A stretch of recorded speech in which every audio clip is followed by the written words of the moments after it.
Happy Sunday. For those that are here live, God bless you. Sunday morning, getting ready to roll quick. So much to talk about. So much to talk about. For those that are coming here any day of the week, thanks so much. Appreciate it. It's a beautiful day in the neighborhood here in the East Coast. Incredible amount of just wonderful to be sitting in November and it'd be like 60 something degrees. So if you're experiencing this, for my Floridian and Californian friends, you're like, what's the big deal? But for all us Northeasterners, we appreciate it. We ended up last week sort of trying to finalize, nothing's final, right? We're just going to circle back later. But we're talking about this concept of discipline, how it relates to enthusiasm. And if you can picture it, it's almost as if like there's two levers in front of us, the right and the left. And in fact, Kabbalistically, this is really how it works. The right is synonymous with giving, chesed, the enthusiasm trait, the trait of zeal. And the left is synonymous with the restrictive trait, the idea of contraction, the discipline. It's why, if anyone ever notices why in Jewish practice we're always doing the things that are right over left, that's why. Because we tap into deeper things through our actions. And so washing over the right or tying with the right, or a lot of things that we do really begins with right. And that's why, because we're always trying to begin with infusing enthusiasm, infusing spiritual bounty, which is the process. You give before you restrict. But both of them have to come together to something. There's got to be a middle. And if you could almost picture it what I picture it is the traits of giving and restricting really is how you drive the car in life. That's what life is, right? There's park, then there's reverse and drive, right? There's the giving and then there's the restricting. That's how a car runs. That's how life runs. And once you learn how to drive, once you learn when to go and when to go backwards, right? Or when to go and when to stop. Maybe that's a better way of seeing it. Forget reverse for now. Because reverse is really just driving, but in a different direction. But if it's going and stopping, let's say, right? Gas, brake. Let's use that as the example instead of drive, reverse, right? Gas and brake, gas and brake, gas and brake. Right? Once you get behind the wheel and learn and are comfortable around the gas and the brake, what happens next is you have to learn to figure out where to go. And where to go is critical because the power of zeal and the power of restrictiveness, the power of discipline can only take us so far. If we don't have a place to go to, it could take us to the wrong places. You can use all your enthusiasm for the wrong thing. You can restrict yourself and discipline yourself in order to do things that are wrong, right? There are people that are using discipline to be better at cheating people, right? There are people doing this probably as we speak.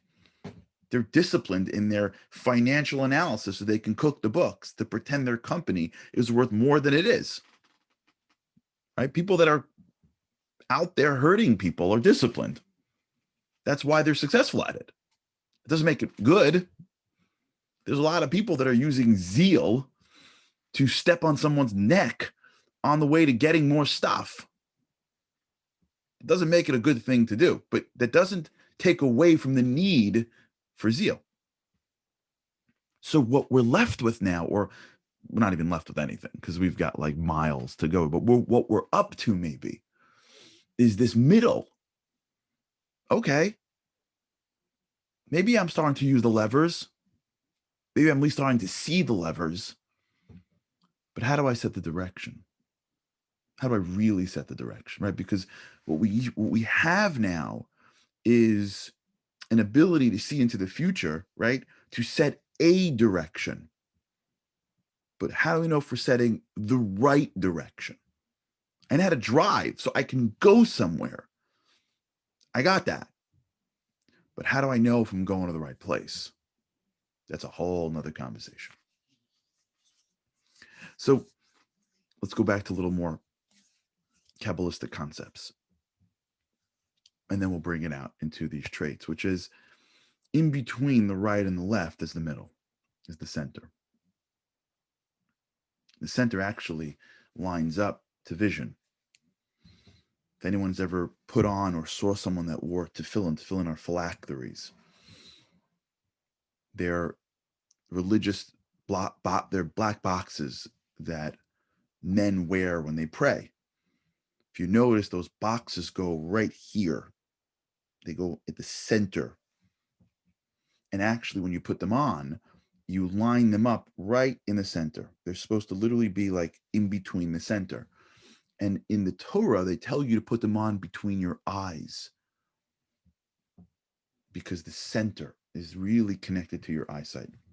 It could say put it on above your nose. That would be the center.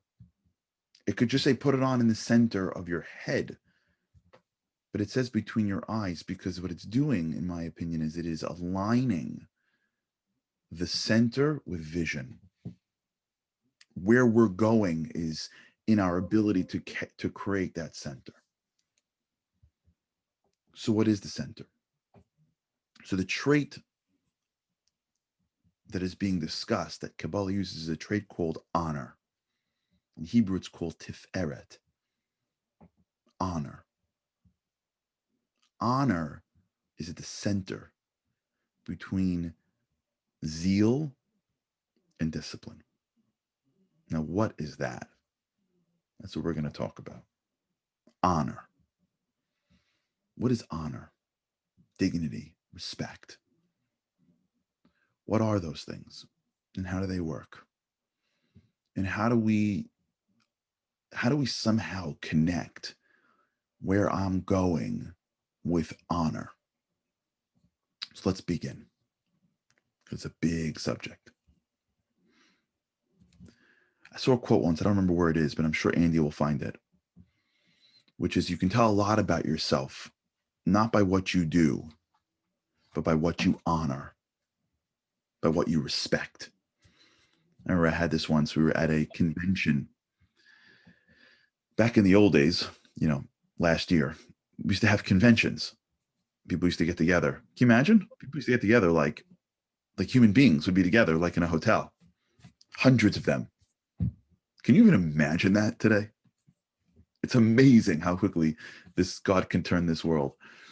So we used to have these conventions, and there'd be hundreds of people that would go away for a weekend, and they would bring in all these speakers, and it would be amazing. Some of you may, or many of you may have actually been at one or seen one.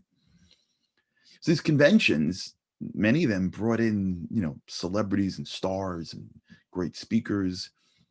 So I was at one particular high-end convention once, and I met a family who had recently become more observant. An older family, not older, they were middle-aged. I would say they were maybe, 50s, like middle-aged, young family. And we sat together, we became friendly, it was great. And watching this husband and wife, their enthusiasm, they had very little background. They knew very little about the practices and the traditions and the knowledge of Judaism, but their desire they weren't hearing the words, they were drinking it. It was so beautiful to watch. I was so inspired just by their presence. And I kept on telling it to them, and they didn't even believe it. But it was true. I'm inspired by people that are clamoring for growth, no matter where you are in life, because that's it. This is a big misconception people have. People think like there's like a place to get to in life. There really isn't. The only place to get to in life is the moment of growth. Once you start to grow and you thirst for more growth, that's the rung. But people live in a world where like they look over to the left and the right and they're like, who's doing more, who has less. We start to judge ourselves by how we're doing compared to others, but that's not how God sees the world. I don't believe that. If you have a desire to grow, you're at the top. Anyways, so this family had a teenage son who could care less. Who can care less? Totally absent. The weekend had tons of great speakers and scholars. Son was like AWOL. Son was Now this guy who I was became friendly with, I watched him throughout the whole weekend. And whenever like a big, whether it was a rabbi or a speaker or a scholar got up to speak, he wasn't just like listening. His eyes lit up. His eyes lit up. He was like enamored. He couldn't believe it. Like he was seeing somebody that possessed such clarity and wisdom. And the whole weekend, he was like trying to get his kid to just like listen to anybody. Like he's like, just listen. The kid's like, nah. Sunday morning, we're having breakfast together. And the way these things work is like, usually like Sunday morning, it's like a smorgasbord. Everyone's online, eggs. It's great. We better, Jews and breakfast. We love breakfast. I once saw a funny comedian making fun of Jewish food. And he's like, after breakfast, the Jews got nothing. There's a little truth to that. I mean, we rock Shabbat, but like, I don't know. I think our people like own breakfast. Anyways, so it's breakfast. We're waiting online, and for Sunday morning, the conference coordinators hired an athlete to come talk. It wasn't like Michael Jordan. They didn't bring in like Tom Brady, but like it was an athlete, like a well-known, somewhat famous, I would say like B plus athlete. And he spoke about like overcoming challenge. It was great. He had a very difficult life growing up. He grew up in a very, impoverished family, and he pushed through it, and he had learning disabilities and he had others, but whatever it was, he has a good story. And they brought him to sort of like talk. So sitting at breakfast, and this guy's telling me like, "Oh my gosh, that was insane!" And all the people, and I learned so much. And his kid's like, rolling his eyes. And as his kid's rolling his eyes, this athlete walks past the room. The kid goes, "Oh, is that?" And he's like, "Yeah, yeah." And the kid was like, "Oh," I'm like, "Yeah, he's speaking at 9 o'clock." He's like, "What?" And immediately you saw the shift. Dad, who was very much into sports, a regular dude, sort of was like, and his son was like bugging. At that moment, you don't have to test anybody on what they know. That moment that moment taught me so much more about those two people than anything they could have possibly said or done. It wasn't what they did, it was what they honored. Maybe they woke up in the morning and both father and son did very little. They did very little to um,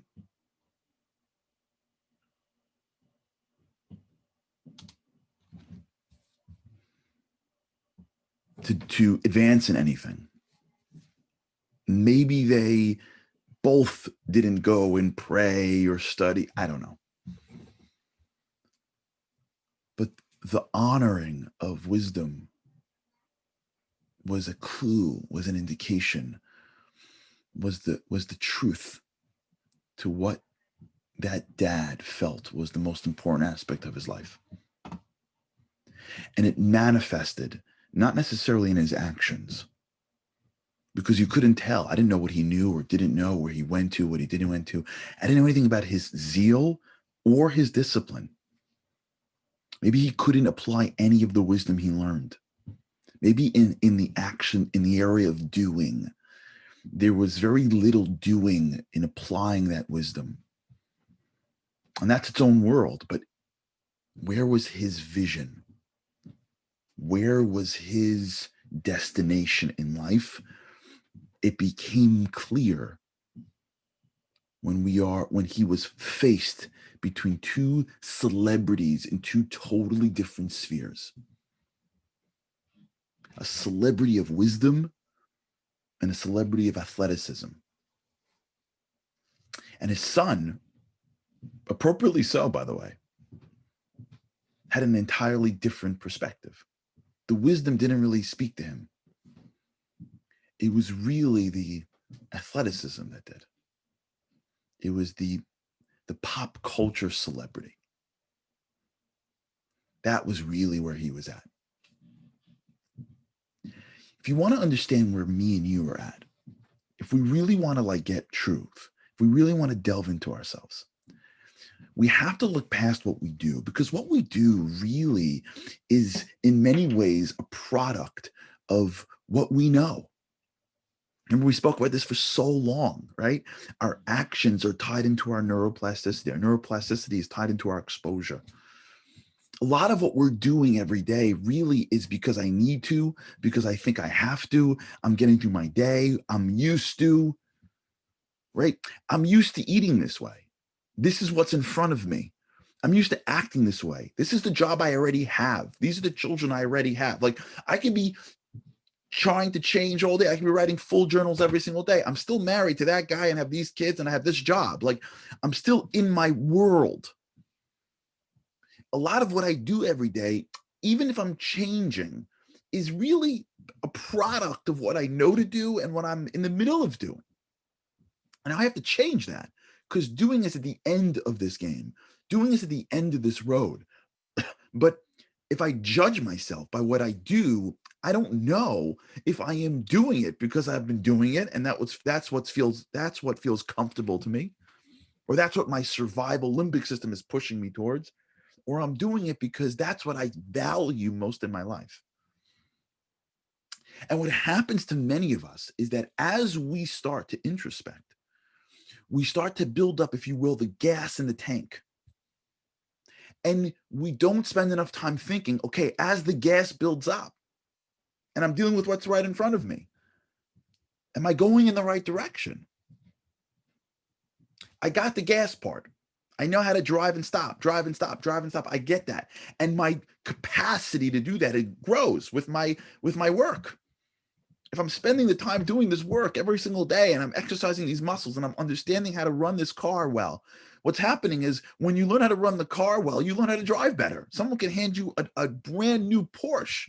If you still don't know how to drive it well, you're going to drive the same amount than the guy next to you with, a much smaller car. I don't want to see which car case someone has it, but like, at the end of the day, you can be, I'll make fun of my own cars. Like, you can take my wife's minivan. You could be driving a Honda Odyssey, which goes 0 to 60 in 3 weeks, and put right next to it like a brand new Porsche. If both drivers don't know how to drive, they're both driving 45 miles an hour.